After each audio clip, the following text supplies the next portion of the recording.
It's so filthily hot and steamy in the jungle, you can feel your energy being drawn out of you. But operating with this force were some Gurkhas. The jungle's nothing to them. It was an inspiring sight to watch them hacking their way through with those positively terrifying knives. It'll be God help the Japs if ever it comes to a hand-to-hand fight with the Gurkhas.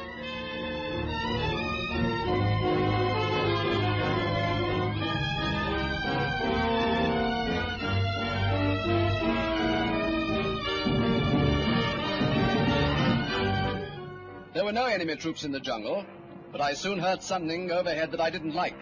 It wasn't our own bombers, but the Japs, letting fly at undefended Toungoo.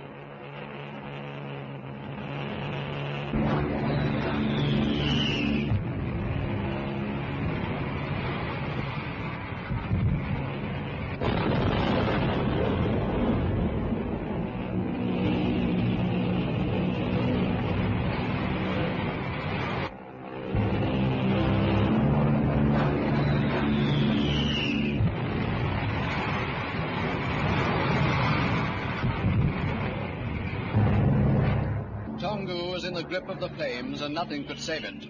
Outside the jungle, Burma is tinder dry at this time of the year. A single incendiary bomb would have started a big blaze, let alone scores of them with some HE thrown in. So here it was again, another of war's familiar sights. Not much more than a year ago, I was in the city of London, picking my way between burning buildings, filming the inferno around St. Paul's. And now I was here, thousands of miles to the east, doing the same sort of thing.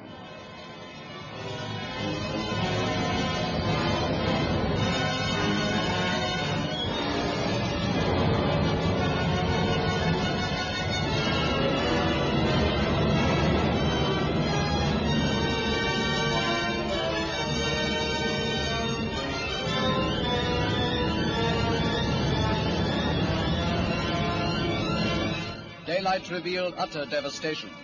The whole of the poorer quarter of the town, around the bazaar, was little more than hot ashes. I don't know how many people were killed. It happened so suddenly that hundreds must have been trapped. Those that escaped formed into the inevitable army of the lost and hopeless.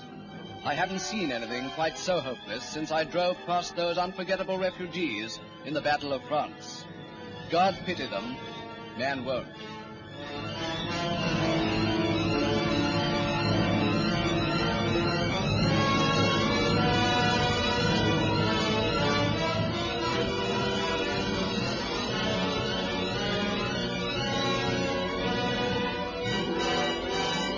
The last few days I spent in Burma, before I left for Calcutta, I ran across the Gloucester Regiment. In fact, almost ran into them. They'd made a local counterattack and were just going to embark on a mopping-up operation in a village from which the Japs were driven out. Their colonel ordered the advance, and I went forward with them.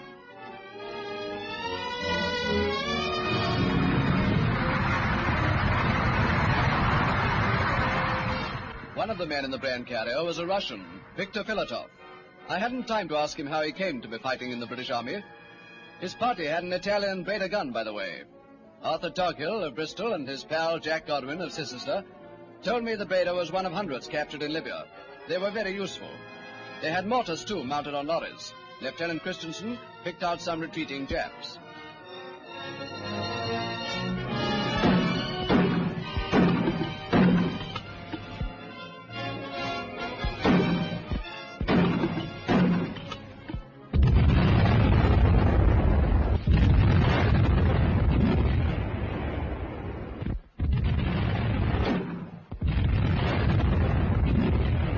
I scooted along with the rest. It was too hot to stay where I was.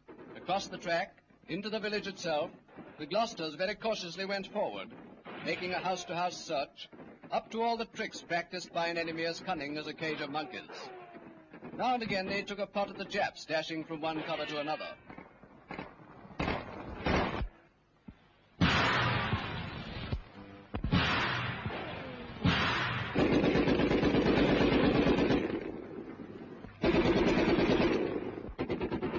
Forward went the Gloucesters to press home their advantage. There weren't many counterattacks in Burma. I felt more than a little proud that I'd seen one of them. And I think it was a privilege, too, to meet those Gloucesters, holding up an army, and in so doing performing one of the greatest feats in military history. They were the last troops I saw before leaving that beautiful country. Yes, the sun has set over Burma, but not permanently. It will be seen again, perhaps before long, rising in a great ball of glory in the dawn of a better age.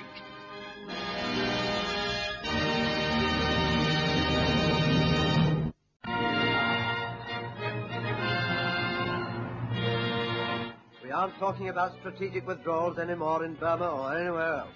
But these pictures of the scorched earth policy applied to the oil fields of Yan'an before our troops left are a consolation prize. And it's good to see that they made a thorough job of it. No need to go into the causes of our defeat in Burma. The plain facts were that we were overwhelmed by superior forces. But we can give praise to the gallant army who fought a valiant rearguard action, giving invaluable breathing space to our war effort in the Far East. The tremendous pace of the Japanese advance has been slowed down. This blazing inferno of oil is a great loss to us. But far better that the oil go up in smoke than be left to fuel the tanks and planes of our enemies. It's more than scorched earth. It's a token of the tremendous cost of this war all over the world. It's a reminder of how much we've got to make up by sheer hard work, both now and after the war.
Back in Burma, victory is celebrated by a great military parade in Rangoon. The expected monsoon broke just before celebrations began, but to the tough fighters of many nations, it was just another monsoon. Taking the salute is the Supreme Commander, Lord Louis Mountbatten. Past their leaders of all three services marched the heroes of Kohima, Myitkyina, Akyab, Mandalay, and now Rangoon itself.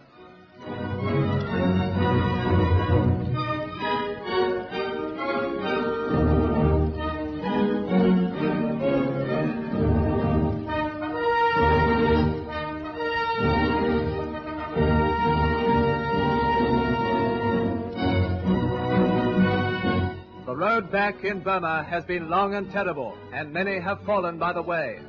We remember them as we salute their comrades who have reached the end of the road in triumph.